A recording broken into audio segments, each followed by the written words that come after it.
আমরা সেন্ট্রাল ইউনিভার্সিটির বিপক্ষে না। আমরা যদি সেন্ট্রাল ইউনিভার্সিটির বিপক্ষে হতাম, যখন সেন্ট্রাল ইউনিভার্সিটির ব্যানারে, সকল ছাত্র কল্যাণের ব্যানারে যখন ভর্তি পরীক্ষাগুলো অর্গানাইজ হয়, আমরা কি রাস্তায় নেমেছিলাম? নামিনি। কিন্তু সে সময়কে আমার বলা হয়েছিল যে ইন্টারমিডিয়েটের অধিকার ইন্টারমিডিয়েটের জায়গা থেকে ঠিক থাকবে, এবং যেহেতু জায়গাতে ঠিক থাকবে আমরা ছিলাম ঠিক আছে, সকল ক্যাম্পাসের স্বাধীনতা বজায় রেখে হবে, এরকম কথা দেওয়া হয়েছিল। কিন্তু যখন আমরা একটু জানতে পারি আমাদের অ্যালামনাইয়ের মাধ্যমে, আমরা বিভিন্ন জায়গায় দৌড়াদৌড়ি করি যে চক্রান্ত হচ্ছে, এবং এই চক্রান্ত যেহেতু হচ্ছে সেই সময় আমরা জোর দিই। টানা 4 দিনের আন্দোলনে আমরা খসড়াটা প্রকাশ করতে বাধ্য করি। খসড়াটা প্রকাশ হয় একটা জায়গায়, সেই খসড়া জায়গায় একটা ধারা আবার উল্লেখ থাকে না, বুঝছেন, আনঅফিসিয়াল একটা দেখা যায়। পরবর্তী দিনে অফিসিয়ালভাবে আরেকটা খসড়া প্রকাশ হয়, অর্থাৎ একদিন করলো একটা নতুন একটা ধারা সংযোজন করলো ইন্টারমিডিয়েটের জন্য। তাও লিখতেও করছে ভুল, যে হচ্ছে যে আপনার ভুল করছে, মিসআন্ডারস্ট্যান্ডিং হয়তো বা করছে, যে আপনার হচ্ছে বিশ্ববিদ্যালয় হওয়ার পূর্বে ইন্টারমিডিয়েটের সকল সুযোগ সুবিধা অক্ষুণ্ণ থাকবে। আচ্ছা, হওয়ার পর কী হবে? পূর্বে অক্ষুণ্ণ থাকবে।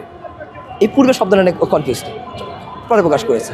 সম্পত্তির বিষয় ধারা নাম্বার হচ্ছে যে আপনি 3 আছে, ধারা নাম্বার 6 হচ্ছে যে 7 আছে, ধারা নাম্বার 6 হচ্ছে যে 2 খতে আছে, 2 খতে আছে। এই সকল ধারা আমার মুখস্থ আছে, এবং 49 নম্বর ধারা আছে, সেগুলো ধারাতে একবার কমপ্লিকেটেড ধারা। ত্রিপক্ষীয় চুক্তির বিষয় আছে, এবং চুক্তি বাতিলের ক্ষমতাটাও ওনাদের থাকার কথা।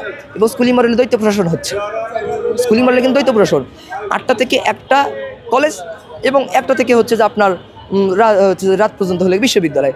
কোনো ক্যাম্পাসে এরকম ক্যাম্পাস শেয়ারিং সম্ভব? দ্বৈত প্রশাসন সম্ভব? কারণ একটা দিকে একটা দুর্ঘটনা ঘটলো, দায়িত্বটা কে নেবে? একটা পরে কি আমার কলেজে যে দারোয়ানরা আছে তারা কি চলে যাবে? বিশ্ববিদ্যালয়ের দারোয়ানরা আবার চাকরি করতে আসবে?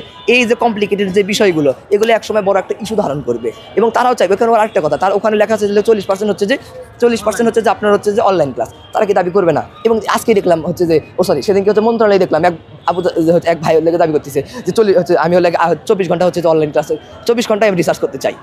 এরকম দাবি তো সেই সময় উঠবে, এটা রান করবে তো 33 সালের পর থেকে। সেই সময়কে ধাপে ধাপে ইন্টারমিডিয়েটটা বিলীন হয়ে যায়। ট্রু, এখানে কোনো সন্দেহ নেই।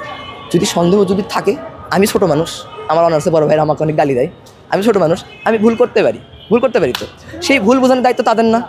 আমি তাদেরকে বারবার বলছি যে আসুন আমরা প্রজেক্টরে হচ্ছে যে প্রত্যেকটা ধারা দেবো, আমি ধারা বলতে কী বুঝেছি সেই ভুলগুলো আপনারা ধরিয়ে দেবেন। তারা এখন পর্যন্ত আসে না, তারা বারবার হচ্ছে যে অনলাইনে বুলিং করে যায় গেল।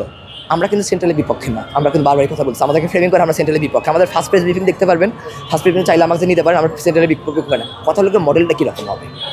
সেন্ট্রাল ইউনিভার্সিটি এত সুন্দর এই হাইব্রিড মডেল, আমরা সেন্ট্রাল ইউনিভার্সিটির জন্য আন্দোলন করব যদি ঢাকা কলেজে জায়গা না হয়। ঢাকা কলেজে সেন্ট্রাল ইউনিভার্সিটির যে হচ্ছে যে স্কুলিং মডেলটা আছে, এটা জায়গা হতে দেওয়া যাবে না। এটা পূর্বাচলানের জায়গা আছে, কেরানীগঞ্জ অনেক জায়গা আছে, সেখানে করা হোক।